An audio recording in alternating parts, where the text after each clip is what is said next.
Everyone दोस्तों, आज है अप्रैल 29 2024 और हम लोग करेंगे द हिंदू न्यूज़पेपर के एनालिसिस। मेरा नाम है सितेंद्र चौधरी और आज हम लोग कौन कौन से टॉपिक करने वाले हैं एक बार ब्रीफली देख लेते हैं। फॉरेस्ट फायर वाला टॉपिक हम लोग करेंगे बिकॉज उत्तराखंड के अंदर कुछ जगह पे काफी ज्यादा फॉरेस्ट फायर हो रही है, खासकर नैनीताल वाले एरिया में। तो ये कल संडे को भी टॉपिक आया था, आज भी आया है, इसको हम लोग करेंगे और इसको हम लोग मेंस के पर्सपेक्टिव से अच्छा खासा डिटेल में कवर करने वाले हैं। फॉरेस्ट फायर क्या होता है, क्या डेफिनेशन इसकी होती है, इसके कॉजेज क्या होते हैं, इम्पैक्ट क्या होता है, गवर्नमेंट इनिशिएटिव्स क्या लिए जा सकते हैं, वे फॉरवर्ड क्या हो सकता है। तो बेसिकली ये फॉरेस्ट फायर के रिगार्डिंग आपका फुल फ्लेज एक पूरा आर्टिकल यहाँ पे कवर हो गया in depth. Apart from that, unopposed candidate कैसे सिलेक्ट किए जाते हैं, कौन कौन से हमारे पास रूल्स हैं। अनअपोज्ड का मतलब ये होता है ना, जैसे मान लो कहीं पे एक सीट है और उसके लिए वहां पे सिर्फ एक ही कैंडिडेट है, तो उसको तो वोटिंग की जरूरत ही नहीं है, एक ही कैंडिडेट है। उसको हम लोग यहाँ पे पढ़ने वाले हैं। गुजरात से न्यूज आई है, तो इसको हम लोग थोड़ा जीएस पेपर 2 के पर्सपेक्टिव से करेंगे। ये हमारे लिए बिल्कुल नया टॉपिक है, इससे पहले हम लोगों ने इस टॉपिक को नहीं किया है। उसके अलावा एंटी साइक्लोन के बारे में थोड़ा सा पढ़ेंगे, हीट वेव, एंटी साइक्लोन, इसका थोड़ा सा रोल जेट स्ट्रीम के साथ क्या होता है। ये थोड़ा ज्योग्राफी वाले सेक्शन से हम लोग कवर करेंगे, थोड़ा सा एनवायरमेंट वाले सेक्शन से कवर करेंगे। उसके अलावा नेशनल ह्यूमन राइट कमीशन के बारे में बात करेंगे। ये भी अच्छा टॉपिक है, नया टॉपिक है। जो थोड़े से आपके पहले से नोट्स हैं एनएचआरसी के, या फिर आप मान लीजिए चलिए जो लक्ष्मीकांत वगैरह में आप पढ़ते हो, तो वहां पे आप डेफिनेटली कुछ नए पॉइंट्स को ऐड कर सकते हो यहाँ से, आपके नोट्स की अपडेशन के लिए जरूरी है। उसके अलावा इनइक्वालिटी के बारे में बात करेंगे, जो कि समाज में चल रही है, और इसको थोड़ा सा इलेक्शंस के साथ इसको हम लोग थोड़ा कनेक्शन बना के चलेंगे। चलिए तो बढ़ते हैं सीधा पहले टॉपिक पे, और पहला टॉपिक जो हम लोग पढ़ने वाले हैं वो पढ़ेंगे फॉरेस्ट फायर वाला। उत्तराखंड में अनफॉर्चुनेटली काफी ज्यादा फॉरेस्ट फायर हो रहा है। हालांकि बहुत सारी एजेंसीज, इंस्टीट्यूशंस वगैरह जो है उसको लगे हुए हैं टैकल करने में। बट एग्जाम के पर्सपेक्टिव से फॉरेस्ट फायर के बारे में we should have a decent idea, क्योंकि नेचुरल डिजास्टर वाले सेक्शन से आपसे सवाल आ सकता है एग्जाम में। What is the forest fire? इसे आप वाइल्ड फायर भी कह सकते हो, फॉरेस्ट फायर भी कह सकते हो, बुश फायर भी कह सकते हो, वेजिटेशन फायर भी कह सकते हो, जो मर्जी बोलिए। गंगाधर ही शक्तिमान है, एक ही नाम है, एक ही मतलब है। It can be described as uncontrolled and non-prescribed combustion or burning of plants in a natural setting such as the forest, grassland, bushland, or tundra, which consumes the natural fuels and spreads based on the environmental conditions. तो यहाँ पे जो word पे आपने focus करना वो तो ये है, अनकंट्रोल्ड। देखिए, अगर किसी फायर को आप कंट्रोल कर सकते हो ना, तो फिर वो डिजास्टर थोड़ी ना बनती है। डिजास्टर तब बनती है जब आप उसको कंट्रोल नहीं कर पाते, जब आपकी कैपेसिटी कम होती है। तो वो जो कैलेमिटी है, जो हजार्ड है, वो डिजास्टर बन जाता है। ठीक है, मैं आपको पहले ही बता चुका हूँ हजार्ड और डिजास्टर के बीच में क्या डिफरेंस होता है। हिजार्ड तो कुछ भी हो सकता है, मतलब ऐसी कोई भी इवेंट जिसके अंदर एक पोटेंशियल होता है आपको हार्म करने का, नुकसान पहुंचाने का, वो एक हजार्ड हो सकता है। कुछ भी हो सकता है हजार्ड तो। आपके घर में जो बिजली है ना, इलेक्ट्रिसिटी, वो भी हजार्ड हो सकता है, क्योंकि इससे भी आग वगैरह लग सकता है, करंट लग सकता है। लेकिन एक हजार्ड डिजास्टर तब बनता है जब हमारी कैपेसिटी उस हजार्ड को मैनेज करने की नहीं रह पाती है, हमारी कैपेसिटी कम पड़ जाती है, तो वो नेचुरल डिजास्टर का रूप ले लेता है। यार आप फिर आप कहें कि हजार्ड को हम लोग जब मिस मैनेज कर लेते हैं, तो वो डिजास्टर का रूप ले लेता है। तो अनकंट्रोल्ड फायर, उसको हम लोग डिजास्टर की कैटेगरी में रखेंगे। लेकिन अगर वो कंट्रोल्ड फायर है, तो वो डिजास्टर नहीं है। और आग तो कहीं भी लग सकती है, ग्रासेस में लग सकती है, पेड़ पौधों में लग सकती है, झाड़ियों में लग सकती है, कहीं भी लग सकती है। तो that is the meaning of forest fire. India की बात करें, according to forest survey in India, 36% जो इंडिया का फॉरेस्ट एरिया है, वो एक फॉरेस्ट फायर प्रोन एरिया के अंदर आता है। लेकिन उसमें से जो 4% है, वो एक्सट्रीमली प्रोन टू फायर है। जो 6% ऑफ द फॉरेस्ट इंडिया है, that is very highly prone. अब इसमें उत्तराखंड वाला रीजन सबसे ज्यादा आता है, जो कि फॉरेस्ट प्रोन होता है इंडिया में। उत्तराखंड हो गया, थोड़ा नॉर्थ ईस्ट वाला रीजन हो गया, वहां पे काफी ज्यादा फायर लगती है। उसके अलावा सेंट्रल इंडिया की अगर बात करें, तो यहाँ पे भी ठीक ठाक सा फायर लगता है। उत्तराखंड के अंदर लगभग लगभग हर साल आपको कुछ ना कुछ फिनोमिना फॉरेस्ट फायर वाला देखने को मिलता है। अब फॉरेस्ट फायर कितने टाइप की होती है? Types of forest fire: surface fire, एक होती है ग्राउंड फायर, और एक होती है ground fire. Surface fire is very fast moving fire which consumes small vegetation. छोटी मोटी जो झाड़ियां घास वगैरह होती हैं वो खत्म हो जाती है, छोटे छोटे पेड़ होते हैं, खत्म हो जाता है। एंड सरफेस लिटर, मतलब जैसे जंगलों में पत्ते होते हैं ना ग्राउंड के ऊपर, पत्तों में बेसिकली आग लग जाती है, तो उसे आप लोग कह सकते हो कि भाई ये सरफेस फायर है, पत्ते में छोटी झाड़ियां वगैरह होती हैं। फिर एक होती है क्राउन फायर। इससे पहले समझे क्राउन क्या होता है। जैसे आपका एक ट्री होता है, ये ट्री का क्राउन होता है, ठीक है। ये जो है इधर से अगर आप देखेंगे तो ये ट्री का क्राउन है, उसका मुकुट बोलते हैं बेसिकली, ठीक है, अगर जनरल साइंस की बात करें। तो उसका जो कवर जो एरिया होता है, अगर आप उसको किसी पेड़ को ऊपर से देखोगे ना, ड्रोन से देखोगे, तो वो जो एरिया कवर करता है उससे आप क्राउन कह सकते हैं। तो क्राउन के अंदर भी आग लग जाती है। Crown fire advances from top to top, है ना, एक पेड़ में लगी, उससे दूसरे में लग गई, तीसरे में लग गई, इस तरह से वो बढ़ता रहता है। फिर एक आती है ground fire. A true ground fire is not easily predictable as it is spreads within rather than top of the organic matter. It consumes organic matter like duff, musk, or peat present beneath the surface litter of the forest fire. It has unique characteristics of the having a smoldering edge with no flame and the litter smoke. Ground fires are more most hard to tackle. समझ रहे हो। Ground fire मतलब ये surface के नीचे ही नीचे चलती रहती है, चलती रहती है, चलती रहती है। बाहर इसका ज्यादा पता नहीं चलता है, पर धुआं वगैरह तो बाहर आता है, लेकिन ये नहीं पता चलता कितनी इंटेंसिटी की फायर है। उस तरह की फायर हम ग्राउंड फायर बोलते हैं। तो तीन तरह की होगी, सरफेस फायर, क्राउन फायर और आपकी ग्राउंड फायर। अब फॉरेस्ट फायर के कई सारे कॉज हो सकते हैं। नेचुरल कॉज हो सकते हैं और मैन मेड कॉज हो सकते हैं। नेचुरल कॉज में तो सिंपल सी बात है भाई, लाइटनिंग हो गया ना, बिजली बिजली आ गया, मजे से प्री मानसून जो रेनफॉल वगैरह होता है, बिजली कड़कती है तो आग लग सकती है नॉर्मली, उसमें कोई बड़ी बात नहीं है। वोल्केनिक इरप्शंस वगैरह होते हैं, वहां से भी आग वगैरह लग सकती है। ठीक है, फ्रिक्शन वगैरह होता है, कई बार पत्थर वत्थर गिर जाते हैं जंगलों में, तो पत्थर के गिरने से भी जो स्पार्क होता है उससे भी कई बार आग लग सकती है। कई तरह के इसके नेचुरल कॉजेज यहाँ पे हो सकते हैं। कई बार जब टेम्परेचर बढ़ता है ना, तो जैसे तेंदू लीव्स होते हैं या कुछ पेड़ों की जो आउटर लेयर होती है, एक्सट्रीमली जब ड्राई कंडीशंस हो जाती हैं, एक्सट्रीम वेदर इवेंट यानी कि बहुत ज़्यादा हीट वगैरह चलती है, तो खुद ही आग पकड़ लेते हैं, क्योंकि उनका बर्निंग पॉइंट जो है बहुत कम होता है, तो वो अपने आप जल जाते हैं। उसके अलावा मैनमेड कॉज की बात करें तो आप उसे एंथ्रोपोजेनिक कैटेगरी में रख सकते हो। जैसे शिफ्टिंग कल्टीवेशन एक कॉज हो सकता है।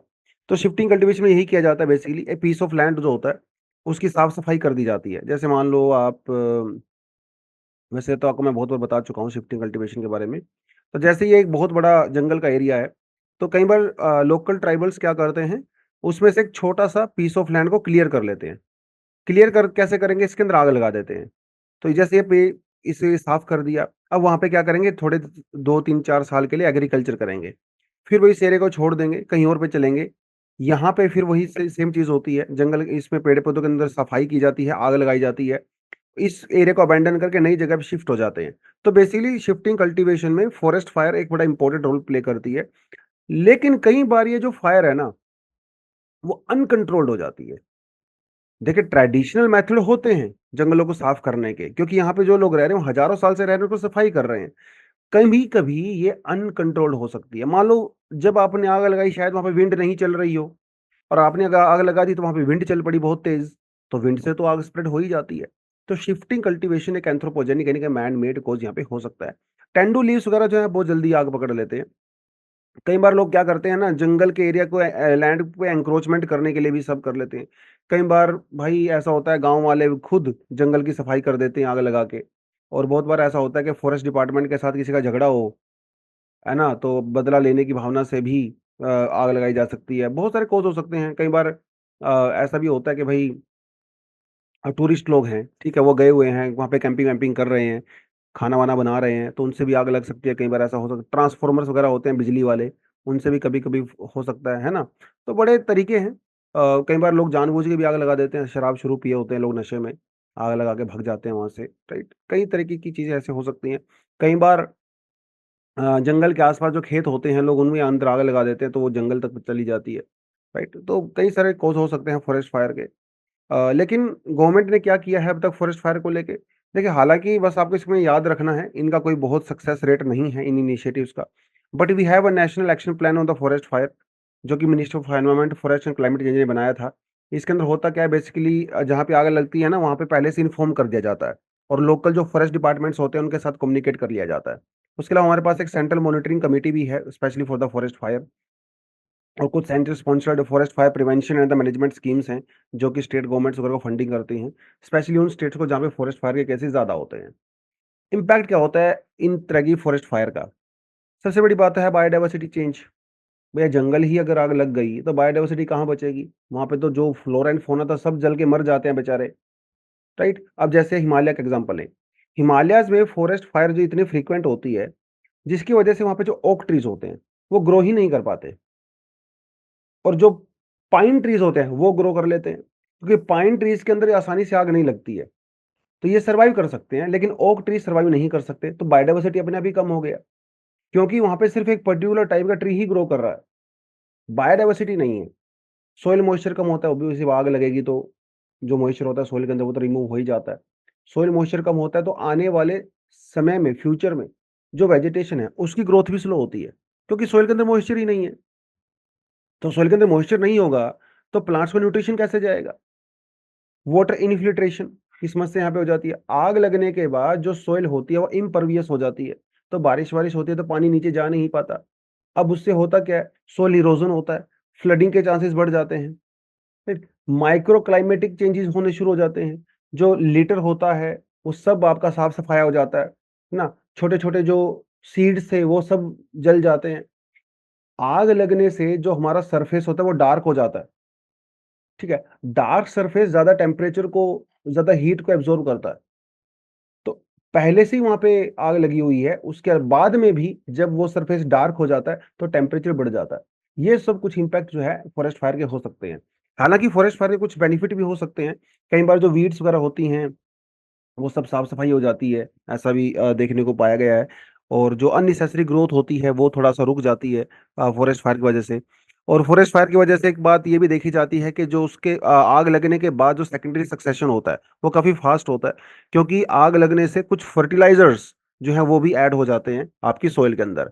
बट प्रॉब्लम यहाँ पे ये है कि फॉरेस्ट फायर से जो जो ट्रीज होते हैं, आपको पता है हमारे जो ट्रीज होते हैं हमारे लिए सबसे बड़ा कार्बन सिंक होते हैं, क्योंकि ट्रीज तो कार्बन डाइऑक्साइड लेते हैं भैया। तो जब जंगल के अंदर आग लगेगी तो वो कार्बन डाइऑक्साइड या जो कार्बन थी जो पहले से स्टोर थी पेड़ों के अंदर, वो कहाँ जाएगी? एटमॉस्फेयर में जाएगी। It will further enhance the problem of global warming and the climate change. तो ये कुछ इंपैक्ट होते हैं। तो क्या कर सकते हैं हम लोग फॉरेस्ट फायर वाले केस में? कई तरीके से हम लोग स्टेप्स ले सकते हैं। अर्ली डिटेक्शन सिस्टम, देखिए किसी भी प्रॉब्लम को दूर करने का एक सबसे बढ़िया तरीका यही होता है कि क्या आप उसको एडवांस में प्रिडिक्ट कर सकते हो क्या? अगर एडवांस में प्रिडिक्ट कर सकते हो तो फिर आप आराम से स्टेप्स भी ले सकते हो, जैसे सैटेलाइट इमेजरी, ड्रोन्स वगैरह का, रिमोट सेंसिंग का यूज करके जब वो फॉरेस्ट फायर बहुत इनिशियल फेज में होती है ना, अब तभी उसके ऊपर एक्शन लीजिए। अर्ली डिटेक्शन रखिए। फॉरेस्ट जो पर्सनल होते हैं, जो वहां पे लोग होते हैं, उनको इस तरह की प्रॉपर ट्रेनिंग दीजिए कि वो आग बढ़ने ना पाए, ज्यादा ना होने पाए, उससे पहले आप उसको एड्रेस कर लो। और भाई कम्युनिटी का तो इन्वॉल्वमेंट बहुत जरूरी है। बहुत सारी ट्राइबल कम्युनिटीज तो ऐसी होती है जो जंगल के अंदर ही रहती हैं, राइट? उनको भी तो बचाना है। उसके अलावा आग को ओवरऑल मैनेज करने के लिए लोकल लोगों का इंपॉर्टेंस बहुत ज्यादा है, क्योंकि वो वहाँ की लोकल टोपोग्राफी के, वहाँ के रिसोर्सेज से ज्यादा उनको समझ होती है उन चीजों की, क्योंकि वहाँ पे बहुत समय से रह रहे हैं। तो अवेयरनेस कैंपेन वगैरह चलाएं, लोकल कम्युनिटीज को एजुकेट करें, हो सके तो कुछ लोगों को वहाँ पे ट्रेनिंग वगैरह भी प्रोवाइड करवाई जाए, कुछ गाँव से कुछ लोगों को वॉलंटियर फायर फाइटिंग टीम्स के अंदर इंक्लूड किया जाए, और पेट्रोलिंग करवाई जाए, खासकर प्री मॉनसून टाइम पे जब फॉरेस्ट फायर ज्यादा होती है, तो गांव के लोग कम से कम हल्का फुल्का पेट्रोलिंग कर सकते हैं जंगलों के आसपास, कि भाई कहीं कोई ऐसी एक्टिविटी तो नहीं हो रही है। वो सब किया जा सकता है, राइट? उसके अलावा फायर ब्रेक्स वगैरह बनाए जा सकते हैं। फायर ब्रेक मतलब जैसे ये होता है ना, जैसे मान लो इतना बड़ा खेत है, जंगल है और यहाँ पे आग लग रही है, ये आग लगी हुई है, तो हम क्या कर सकते हैं, यहाँ पे बीच में फायर ब्रेक्स बना सकते हैं। मतलब एक ऐसा एरिया हम लोग अलग से निकाल सकते हैं, जिसके अंदर या तो कोई वाटर बॉडी हो सकती है, या फिर यहाँ पे जो जंगल वगैरह को साफ कर सकते हैं, ताकि ये आग जो है इस जगह से आगे ना बढ़े, तो यहीं पे रुक जाए। तो इस तरह के फायर ब्रेक्स वगैरह हम लोग बना सकते हैं। जनरली जब खेतों वगैरह में आग लगती है तो इस तरह की चीजें किसानों के द्वारा की जाती हैं। उसके अलावा ऑफ कोर्स कुछ स्ट्रिक्ट लॉज तो हमें बनाने ही पड़ेंगे। जुडिशियल प्रोसेस को थोड़ा फास्ट फॉरवर्ड करना पड़ेगा अपने आप को, राइट? फॉरेस्ट डिपार्टमेंट्स की कैपेसिटी को बढ़ाना पड़ेगा। अगर आपके पास मैन पावर कम है तो नए लोगों को हायर करना पड़ेगा, प्रॉपर ट्रेनिंग देनी पड़ेगी, right? Fire trucks, water tanks वो सब इक्विपमेंट आपके प्रॉपर होने चाहिए। उसके अलावा कोलैबोरेशन करना बहुत ज़रूरी है। जो स्टेट लेवल की जो टीमें हैं, वो नेशनल लेवल की टीम्स के साथ जैसे हमारे पास डिज़ास्टर रिस्पॉन्स फोर्स वगैरह है, उनके साथ कोलैबोरेट करें। अगर ज़रूरत पड़े तो इंटरनेशनल जो इंस्टीट्यूशंस हैं, उनके साथ भी हम लोग कोलैबोरेट कर सकते हैं। रिसर्च किया जाना तो बहुत ज़रूरी है, क्योंकि इनोवेटिव तरीके से आप आग को बुझा सकते हो अगर आपने प्रॉपर रिसर्च वगैरह किया है। हेलीकॉप्टर का जैसे हम लोग यूज़ करते हैं, सैटेलाइट्स वगैरह का यूज़ कर सकते हैं ट्रैकिंग वगैरह करने के लिए।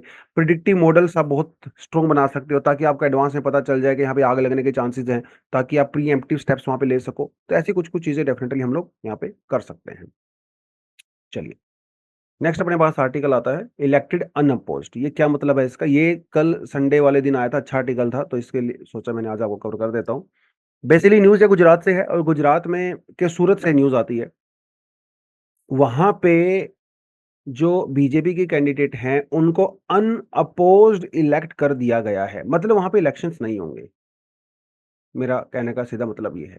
7th ऑफ मई को वहाँ पे इलेक्शन होने थे लोकसभा के, लेकिन अब नहीं होंगे, क्योंकि वहाँ पे एक ही सीट थी और एक ही कैंडिडेट था। वहाँ पे जो कांग्रेस के कैंडिडेट थे, उनके नॉमिनेशन को ऑफिसर्स जो इलेक्शन ऑफिसर्स हैं, उनके द्वारा रद्द कर दिया गया, कैंसल कर दिया गया। बाकी तो 3-4 दूसरे कैंडिडेट थे, उन्होंने अपना नाम वापस ले लिया।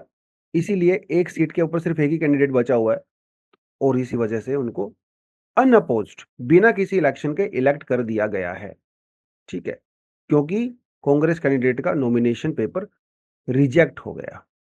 क्यों रिजेक्ट हुआ? हालाँकि आपको जानना उतना ज़्यादा ज़रूरी नहीं है ये, बट फिर भी थोड़ा आपको बता देता हूँ। जो एक जैसे मेंबर ऑफ पार्लियामेंट के लिए जब आप नॉमिनेशन भरने जाते हो, ठीक है? नॉमिनेशन भरते समय आपको 3 इलेक्टर्स की रिक्वायरमेंट भी होती है। इनके सिग्नेचर भी उसके ऊपर चाहिए होते हैं। अब इनके केस में ऐसा हुआ, ये जो कांग्रेस के कैंडिडेट थे, इनके साथ जो पर्सन गए थे, उन्होंने सिग्नेचर ही नहीं किए। तो डिस्क्रिपेंसी हो गई बेसिकली। नॉमिनेशन पेपर को प्रॉपर तरीके से नहीं भरा गया, जो कि भरा जाना चाहिए था, जिसकी वजह से उनके नॉमिनेशन पेपर को कैंसल आउट कर दिया गया है, राइट? और अभी जो 2023 के अंदर जो हैंडबुक दिया गया था इलेक्शन कमीशन के द्वारा, उसमें साफ-साफ कहा गया है, if in any constituency there is only one contesting candidate, that candidate should be declared to have been duly elected immediately after the last hour for the withdrawal of the candidature. In that event a poll is not necessary.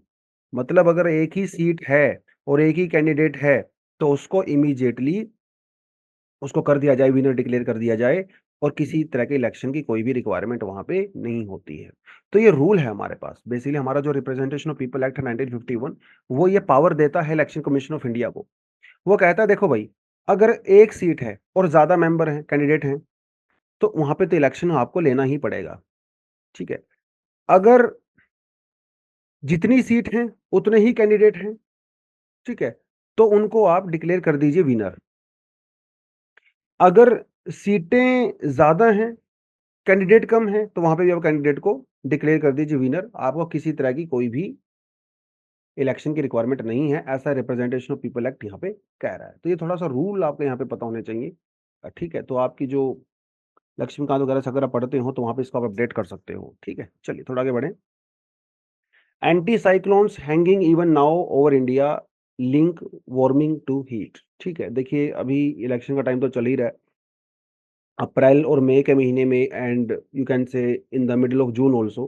तो India में usually मई, half of April, मई और half of June, ठीक है, यहाँ पे चलती हैं हीट वेव्स। ठीक है, हीट वेव को आप लू भी कह सकते हो। लू चलती हैं, गर्म हवाएं चलती हैं बहुत ज़्यादा। इसका रीज़न क्या है? क्यों इन महीनों में गर्म हवाएं चलती हैं? उसके एक्चुअली कई सारे फैक्टर्स हो सकते हैं। दो फैक्टर की मैं आपके यहाँ पे बात करूंगा। पहला जो फैक्टर होता है, वो आप कह सकते हो एंटी साइक्लोनिक कंडीशंस। ठीक है, एंटी साइक्लोनिक कंडीशन। दूसरा जो फैक्टर है, वो आप यहाँ पे समझिए, वो आप इसको जेट स्ट्रीम के साथ लिंक कर सकते हो। बेसिकली दोनों को ही आप एक दूसरे से लिंक कर सकते हो। ठीक है, कॉन्सेप्ट मैं आपको बता देता हूँ क्या होता है। एंटी साइक्लोन का सीधा सीधा सा मतलब होता है हाई प्रेशर कंडीशंस। ठीक है, हाई प्रेशर का मतलब ये होता है कि जब एयर सिंक कर रही होती है, ठीक है, एयर जब ऊपर से नीचे सिंक कर रही होती है, ग्राउंड की तरफ आती है, सबसाइड करती है। जब एयर सबसाइड करती है तो वो नीचे की तरफ आती है, जब एयर नीचे की तरफ आएगी तो कंप्रेस हो जाती है, कंप्रेस होने से टेम्परेचर इंक्रीज हो जाता है। एक तो ये रीजन है। दूसरी बात, जब एयर सिंक कर रही होती है, इसका मतलब अपर एटमॉस्फेयर के अंदर क्लाउड्स नहीं है, राइट। अब भैया जब एयर ही ऊपर से नीचे आ रही है तो क्लाउड कैसे होंगे, मॉइस्चर तो सारा नीचे आ जाता है। अब क्योंकि क्लाउड ही नहीं है तो वहां पे जो सनरेज हैं वो डायरेक्ट आती है ग्राउंड के ऊपर, क्योंकि क्लाउड सनरेज को ब्लॉक करते हैं। क्योंकि क्लाउड ही नहीं है तो सनरेज सीधा ग्राउंड पे आती है, तो टेम्परेचर इंक्रीज हो जाता है। ये होती है एंटी साइक्लोनिक कंडीशंस, और ये होता है हाई प्रेशर। तो जब एयर सबसाइड करती है, जब आसमान साफ होता है, एयर सिंक करती है, हाई प्रेशर क्रिएट होता है। क्योंकि हाई प्रेशर वहां पे क्रिएट होता है तो वहां पे क्लाउड्स नहीं होते। क्लाउड्स नहीं होते हैं तो सनलाइट सीधा ग्राउंड पे आती है, जिससे टेम्परेचर इंक्रीज हो जाता है, और जिसे आप हीट वेव का नाम भी दे सकते हो। ये एक प्रोसेस होता है जिसे हम लोग एंटी साइक्लोनिक कंडीशन कहते हैं। साइक्लोनिक कंडीशन इसका रिवर्स होती है, ठीक है। साइक्लोनिक कंडीशन में लो प्रेशर होता है, लो प्रेशर में एयर राइज करती है, और जब एयर राइज करती है तो अपने साथ मॉइस्चर लेके जाती है। मॉइस्चर लेके जाती है तो वहां पे क्लाउड फॉर्मेशन होता है। क्लाउड्स सनरेज को ब्लॉक कर देते हैं, लेकिन ये चीज आपको एंटी साइक्लोनिक कंडीशन में नहीं मिलती है, तो वहां पे हाई प्रेशर क्रिएट हो जाता है। दूसरा जो फैक्टर यहाँ पे हीट वेव आप कह सकते हो होता है जेट स्ट्रीम, ठीक है। देखिए हमारे यहाँ पे दो तरह की जेट स्ट्रीम चलती है, आपको मैं, ठीक है। तो एक हमारे यहाँ पे जो जेट स्ट्रीम चलती है वो चलती है जिसे हम लोग बोलते हैं साउथ वेस्टर्ली जेट स्ट्रीम, जो कि वेस्टर्न साइड से आती है, इंडिया की तरफ आती है। एक हमारे यहाँ पे चलती है नॉर्थ ईस्टर्ली जेट स्ट्रीम, ठीक है, नॉर्थ ईस्टर्ली जेट स्ट्रीम।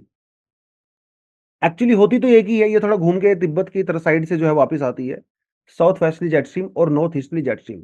अब होता क्या है, ये जो साउथ वेस्टर्ली जेट स्ट्रीम है, ये भी हाई प्रेशर क्रिएट करने में हेल्प करती है in specially north west part of India में, ठीक है। सेंट्रल पार्ट में भी कह सकते हो, north west part of India में कह सकते हो, क्योंकि जेट स्ट्रीम का हाई प्रेशर लो प्रेशर से डायरेक्ट रिलेशन होता है। थोड़ा सा हल्का बता देता हूँ, हालांकि इसमें थोड़ा सा ज़्यादा टाइम की रिक्वायरमेंट होती है। जैसे मान लो ये आपकी जेट स्ट्रीम है, जेट स्ट्रीम स्ट्रेट लाइन में नहीं चलती है, जेट स्ट्रीम हमेशा ऐसे चलती है। अब जैसे मान लो यहाँ पे मैंने ये बना दिया, ठीक है। ये जेट स्ट्रीम के दो पार्ट होते हैं, एक होता है क्रेस्ट जो ऊपर वाला पार्ट होता है, एक होता है ट्रफ जो नीचे वाला पार्ट होता है, और ये हमारे यहाँ पे ग्राउंड है, ओके। तो आप क्रेस्ट में देखेंगे क्या हो रहा है, क्रेस्ट में जो आपकी एयर है वो कन्वर्ज हो रही है, उसके बाद वो ग्राउंड पे आ रही है, राइट। ग्राउंड पे जब एयर आएगी तो यहाँ पे कौन सा प्रेशर क्रिएट होगा, हाई प्रेशर क्रिएट होगा, क्योंकि एयर सिंक कर रही है।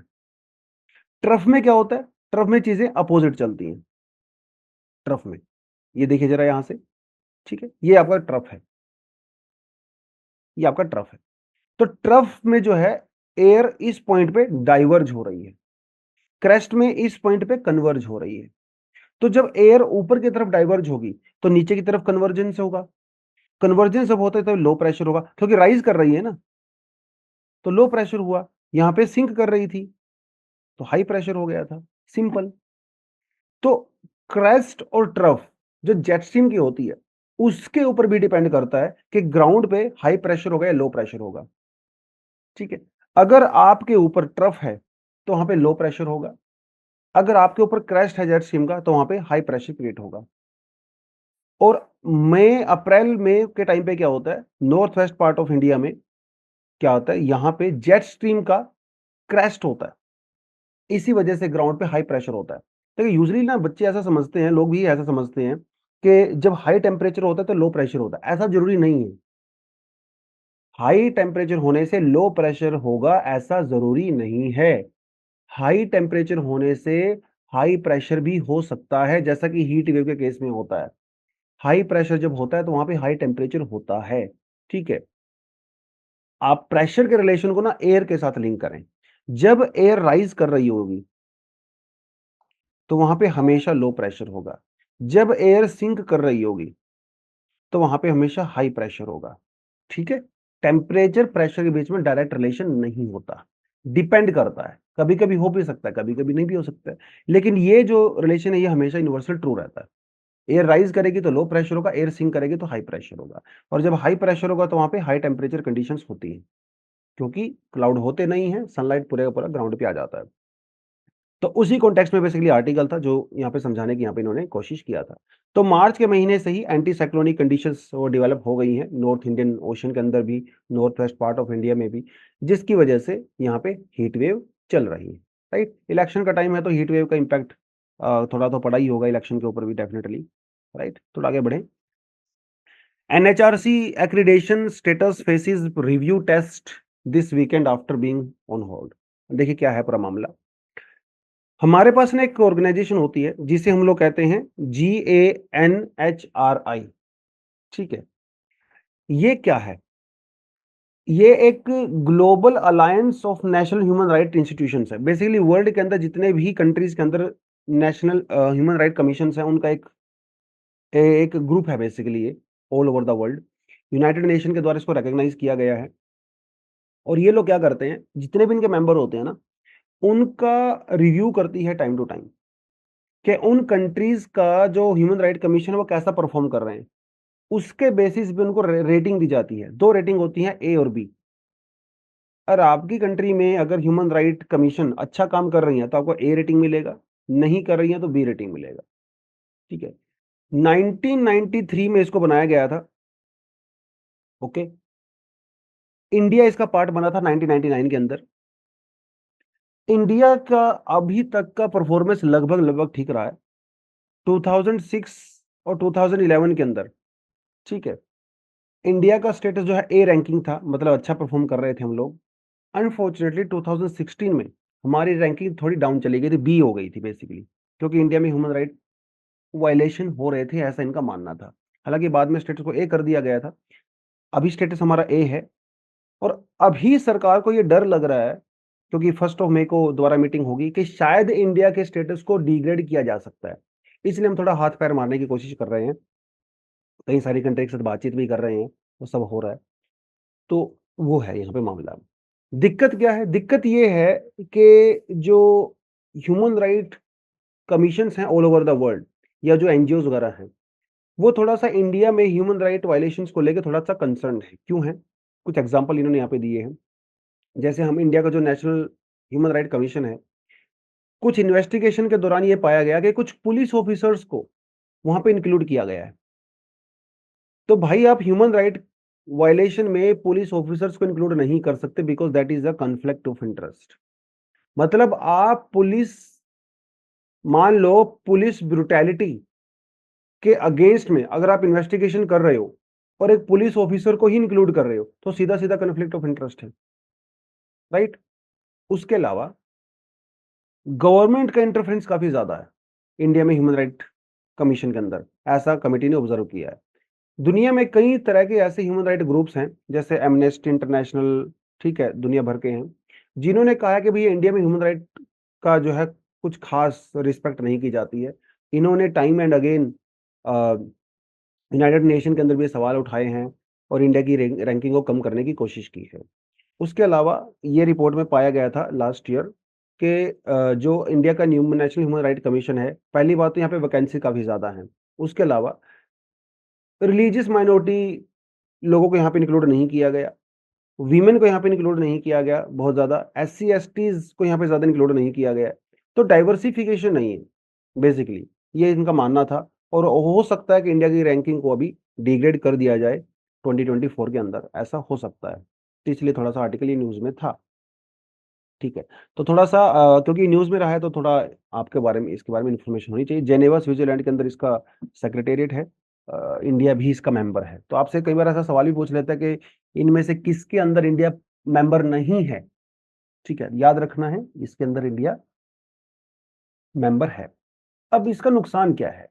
मान लो इंडिया का रैंकिंग अगर ए से बी कर दिया जाता है, तो हम लोग यूनाइटेड नेशन के अंदर जो ह्यूमन राइट कमीशन होता है उसके अंदर वोटिंग नहीं कर पाएंगे, क्योंकि हमारा खुद का रिकॉर्ड इतना खराब है भैया। आप वहां पे वोटिंग कैसे करोगे? राइट, वो सब बातें इन्होंने यहाँ पे बोली है। चलिए थोड़ा आगे बढ़े। Inequality can no longer be ignored. ठीक है, हाल ये की थोड़ा सा पॉलिटिकल सा एडिटोरियल है ये, और इसके अंदर ऐसा कुछ खास बताया नहीं गया जो हमें पहले से नहीं पता हो, पर फिर भी थोड़ा सा रिवीजन के परस्पेक्टिव से, दिमाग को थोड़ा फ्रेश करने के परस्पेक्टिव से हम लोग कर सकते हैं। देखिए, वर्ल्ड इनइक्वालिटी का रिकॉर्ड ये कहता है कि भैया इंडिया की जो 22.6% इनकम है वो सिर्फ टॉप 1% लोगों के पास जाती है। और बताइए, इंडिया की जो 40.1% वेल्थ है वो इंडिया की टॉप 1% पॉपुलेशन के पास है। समझिए इस बात को।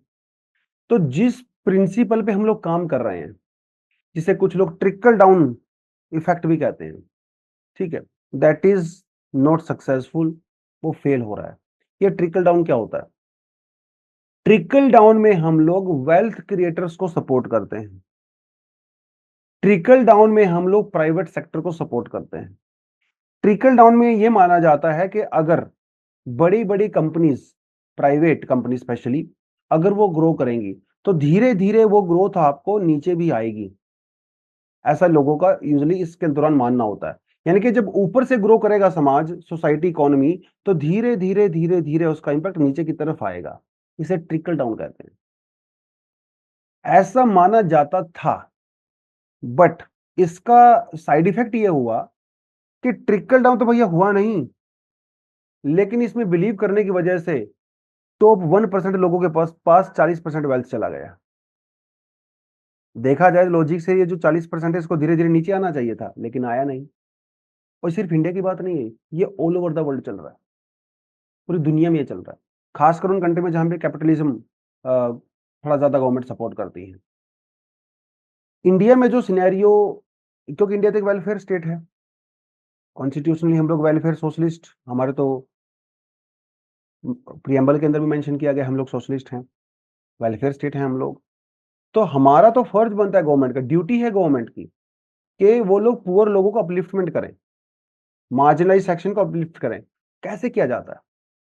रिच लोगों के ऊपर टैक्स लगाया जाता है, गरीब लोगों को सब्सिडी दी जाती है। ये एक जनरल सा तरीका हम लोग फॉलो करते हैं। रिच लोगों को टैक्स कैसे लगाया जाता है? Direct tax, corporate tax, personal income tax, वो तो डायरेक्ट टैक्स एग्जांपल होते हैं। ये प्रोग्रेसिव टैक्स होते हैं, ठीक है। प्रोग्रेसिव टैक्स वो टैक्स होते हैं कि जैसे जैसे आपकी इनकम बढ़ती है उसी हिसाब से आपके ऊपर टैक्स भी बढ़ता है। अगर आपकी 10 लाख सैलरी है तो कम टैक्स लगेगा, 15 लाख सैलरी है थोड़ा ज्यादा लगेगा, 50 लाख का थोड़ा और ज्यादा लगेगा। वही सेम कंपनी के अंदर आप कर सकते हो, आपकी कंपनी का 10 करोड़ प्रॉफिट है, कम टैक्स लगेगा, 50 करोड़ प्रॉफिट है, ज्यादा लगेगा। ये प्रोग्रेसिव टैक्स होता है, क्योंकि आपकी इनकम के साथ साथ टैक्स रेट भी प्रोग्रेस कर रहा होता है। और ये डायरेक्ट टैक्स होता है। तो होता क्या है, प्रोग्रेसिव टैक्सेशन से हम लोग क्या करते हैं, रिच लोगों से पैसा लेते हैं टैक्स की फॉर्म में, और बाद में उसी पैसे से गरीबों को फैसिलिटीज दी जाती हैं, सरकारी हॉस्पिटल बनवाना, स्कूल बनवाना, सब्सिडी वगैरह देना, वो सब किया जाता है। बट अनफॉर्चुनेटली इंडिया में डायरेक्ट टैक्स टू जीडीपी काफी कम है। मतलब इंडिया में डायरेक्ट टैक्स हम लोग काफी कम कलेक्ट करते हैं। डायरेक्ट टैक्स कहां से कलेक्ट होता है? रिच लोगों से। मतलब रिच लोगों से हम लोग टैक्स कम कलेक्ट करते हैं। फॉर एग्जाम्पल, इंडिया में direct tax to GDP ratio सिर्फ 17% है, जबकि ब्राजील में यही 25% है। इसका मतलब यह हुआ कि ब्राजील में अमीर लोगों के ऊपर ज्यादा टैक्स लगाया जाता है, इंडिया में नहीं लगाया जाता। इंडिया में इनडायरेक्ट टैक्स से ज्यादा पैसा कलेक्ट किया जाता है, और इनडायरेक्ट टैक्स रिग्रेसिव टैक्स होता है। इनडायरेक्ट टैक्स में पुअर लोगों को जो है पनिश किया जाता है, और रिच लोगों को अवार्ड दिया जाता है। आप थोड़ा इस तरह से समझें, डायरेक्ट टैक्स में रिच लोगों को पनिश किया जाता है, गरीब लोगों को रिवॉर्ड दिया जाता है। इनडायरेक्ट टैक्स में अपोजिट होता है, क्योंकि इनडायरेक्ट टैक्स सबके ऊपर बराबर लगता है। जैसे मान लो आपने दूध लिया, तो दूध मान लो को 25 रुपए का आया, पैकेट के ऊपर 25 रुपए लिखा हुआ है। अब एक 20 लाख रुपए कमाने वाला आदमी जो सालाना 20 लाख रुपए कमाता है, वो उसको भी 25 रुपए का मिलेगा। एक जो बेचारा आदमी 5,000 रुपए महीना कमा रहा है, उसको भी 25 रुपए देना पड़ता है। दोनों की कैपेसिटी तो अलग अलग है ना, लेकिन दोनों को सेम रेट में ही खरीदना पड़ रहा है। This is regressive, this is regressive, ये इनडायरेक्ट टैक्स है। और इंडिया में सरकार की जो ज्यादातर इनकम होती है वो इनडायरेक्ट टैक्स से होती है। मतलब यहाँ पे गरीब मारा जा रहा है, इसका सीधा सीधा मतलब ये है। तो ट्रिकल डाउन तो हुआ नहीं हमारे यहाँ पे। उसके अलावा हमारे यहाँ पे समस्या यह है कि सोशल सेक्टर के ऊपर हम लोग पैसा बहुत कम खर्चा करते हैं।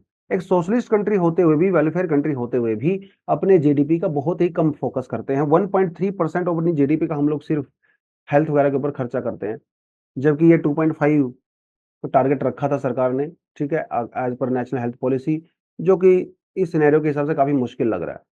समस्या ये हुई कि इंडिया में जॉबलेस ग्रोथ की समस्या हालांकि तब से है जब से हम लोगों ने लिबरलाइजेशन किया था, लेकिन 2000 के बाद से जॉबलेस ग्रोथ थोड़ी इंडिया में ज्यादा हुई, क्योंकि आफ्टर 2000 मान के चलिए इंडिया में सर्विस सेक्टर ने बहुत ज्यादा ग्रो किया। सर्विस सेक्टर की दिक्कत ये है कि सर्विस सेक्टर में पैसा तो खूब बनता है, लेकिन यहाँ पे ज्यादा एम्प्लॉयमेंट अपॉर्चुनिटी नहीं है। जो मैन्युफैक्चरिंग सेक्टर होता है, यहाँ पे अब एम्प्लॉयमेंट अपॉर्चुनिटी भी होती है और जीडीपी ग्रोथ का चांस भी होता है, लेकिन इंडिया में मैन्युफैक्चरिंग सेक्टर पिछले 30-40 सालों से वो स्टैग्नेंट ही बना हुआ है। हम लोग उसमें ग्रो नहीं कर रहे हैं। इस वजह से इंडिया में जॉबलेस ग्रोथ मानी जाती है। ग्रोथ हो रही है लेकिन जॉब्स क्रिएट नहीं हो रही। राइट। तो क्या कर सकते हैं इस पूरे सिनेरियो के लिए? पहली बात तो अभी इलेक्शन का समय चल रहा है, तो इलेक्शन में मोस्टली पॉलिटिकल पार्टीज ने ऐसी बड़ी बड़ी बातें की हैं, जॉब्स क्रिएट करेंगे, वो सब करेंगे, पर कैसे करेंगे जॉब्स क्रिएट, ऐसा किसी ने कोई नहीं बताता है। वहां पर जॉब्स क्रिएट करेंगे, वादे करने में क्या जाता है, आप उसके लिए प्रॉपर मैकेनिज्म तो बताइए। हम लोग ये करेंगे, यहाँ से बजट लाएंगे, ये स्कीम चलाएंगे, ऐसे ऐसे हम लोग, ऐसा कोई नहीं बताता मैनिफेस्टो में। तो एक तो मैनिफेस्टोज के अंदर जो ये गवर्नमेंट अनाउंस करती है चीजें, वो क्लियर कट मेंशन होनी चाहिए, एक साफ सुथरी भाषा में समझ में आनी चाहिए। ठीक है, सिर्फ ये कहना जरूरी नहीं है कि हम लोग जॉब क्रिएट करेंगे, भैया कैसे करोगे ये तो बताओ। एक तो वो क्लियर कट होना चाहिए। दूसरी बात, जो वैकेंसीज हैं हमारे यहाँ पे, उनको तो फुलफिल करिए पहले आप लोग, पहले वैकेंसी को तो, है ना। हेल्थ एजुकेशन सेक्टर में हर जगह पे वैकेंसीज पड़ी हुई है देश में, army, navy, teachers, civil services, railway, banks, हर जगह पे वैकेंसीज हैं। उनको फुलफिल करिए, जॉब्स क्रिएट होंगी। और सिर्फ जॉब्स क्रिएट करने पे फोकस नहीं करना है, क्वालिटी ऑफ जॉब्स के ऊपर भी फोकस करना है। अच्छी क्वालिटी डिग्निफाइड जॉब्स आप दीजिए। ठीक है, इवन जैसे हमारी आंगनवाड़ी वर्कर्स हैं, आशा वर्कर्स वगैरह रहती हैं, ठीक है, इनकी वेजेस को आप अपग्रेड करिए, इनके लिए बेटर वर्क कंडीशंस इंश्योर करिए। स्मॉल मीडियम एंटरप्राइज है, उनके ऊपर ज्यादा फोकस करने की रिक्वायरमेंट है, क्योंकि वो थोड़े से ज्यादा लेबर इंटेंसिव होते हैं, जॉब्स वहां पे ज्यादा क्रिएट आपको हो सकती हैं। स्किल ट्रेनिंग वगैरह प्रोवाइड करवाना बहुत जरूरी है। हेल्थ एजुकेशन के ऊपर ज्यादा फोकस किया जाना जरूरी है ना। अरे तभी तो डेमोग्राफी डिविडेंड मिलेगा ना, अगर हेल्थ पे फोकस नहीं करेंगे तो कैसे मिलेगा। वीमेन को थोड़ा सा ज्यादा सामने लेके आने की रिक्वायरमेंट है, लेबर मार्केट के अंदर वीमेन का पार्टिसिपेशन बढ़ाना बहुत ज्यादा जरूरी है। ठीक है, उसके अलावा मैटरनिटी लीव्स वगैरह, एंटाइटलमेंट, चाइल्ड केयर, ट्रांसपोर्टेशन वगैरह महिलाओं को अगर देंगे प्रॉपर तरीके से, तो पार्टिसिपेशन अपने आप ही बढ़ेगा। राइट। तो ये कुछ कुछ हम लोग चीजें कर सकते हैं। तो इस आर्टिकल में ऐसा तो कुछ भी नहीं, तो शायद आपको ना पता हो, अगर आप ठीक ठाक से प्रिपरेशन करते हो तो मोस्टली पॉइंट आपको पहले से पता होंगे। हाँ, अगर आपने अभी अभी प्रिपरेशन शुरू की है तो शायद कुछ पॉइंट आपके लिए डेफिनेटली यहाँ पे नया हो सकते हैं। लेकिन इस तरह के आर्टिकल को बार बार किया जाना बहुत जरूरी होता है, क्योंकि अल्टीमेटली जब बार बार करते हैं ना, तो ये सब फैक्ट्स और ये सब कॉन्सेप्ट्स हमारे दिमाग में बैठ जाते हैं। एग्जाम में हम लोग बेटर तरीके से लिख सकते हैं। एक बार दो बार पढ़ने से किसी को याद नहीं होती हैं चीजें, 4-5 बार 6 बार आपको पढ़नी ही पड़ती है। तो आज के लिए इतना ही करते हैं। Thank you very much, all the best, जय हिंद, जय जवान, जय किसान।